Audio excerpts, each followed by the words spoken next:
কলকাতার উদ্যোগে আন্তর্জাতিক সম্মেলন অপট্রনিক্স 2025 অপটো ইলেকট্রনিক্স ও অ্যাপ্লাইড অপটিক্স নিয়ে এই দুদিনের কনফারেন্স শুরু হয় 25শে জুলাই, চলে 26শে জুলাই পর্যন্ত। অনুষ্ঠানে উপস্থিত ছিলেন দেশ বিদেশের নামী গবেষক ও বিশিষ্ট অতিথিরা।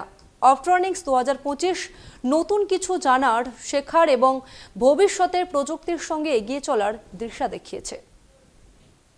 অপট্রনিক্স 2025-এর জমজমাট নবম সংস্করণ।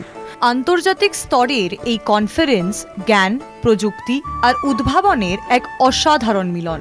ইউইএম কলকাতার আয়োজনে এই সম্মেলনের উদ্দেশ্য হল সমাজে অপটো ইলেকট্রনিক্স ও কমিউনিকেশন ইঞ্জিনিয়ারিংয়ের আধুনিক গবেষণা নিয়ে সচেতনতা তৈরি করা, সাধারণ মানুষকেও এই ক্ষেত্রের নানান দিক নিয়ে ভাবতে ও অংশ নিতে উৎসাহিত করা। এই উদ্যোগ ছাত্রছাত্রীদের আগ্রহ বাড়াবে এবং ভবিষ্যতের জন্য আরো নতুন প্রকল্পে অংশ নিতে অনুপ্রাণিত করবে। Today we have organized Optronics, it is a 9 international conference on optronics related to optoelectronics and optical devices in our university. Optronics is basically one kind of flagship event in our university. We are regularly organizing these type of conferences in our university. Several distinguished members on and around the world assimilate here to share their logical findings. প্রদীপ প্রজ্বলনের মাধ্যমে শুরু হয় অপট্রনিক্স 2025-এর অনুষ্ঠান।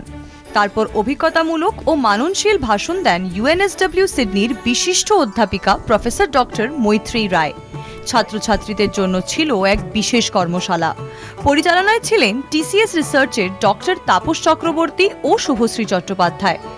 অনুষ্ঠানে উপস্থিত ছিলেন UEM কলকাতার মাননীয় chancellor ও ভাইস চ্যান্সেলর, আইআইটি তিরুপতির প্রফেসর ডক্টর কে.এন. সত্যনারায়ণ এবং আরও অনেক বিশিষ্ট ব্যক্তি।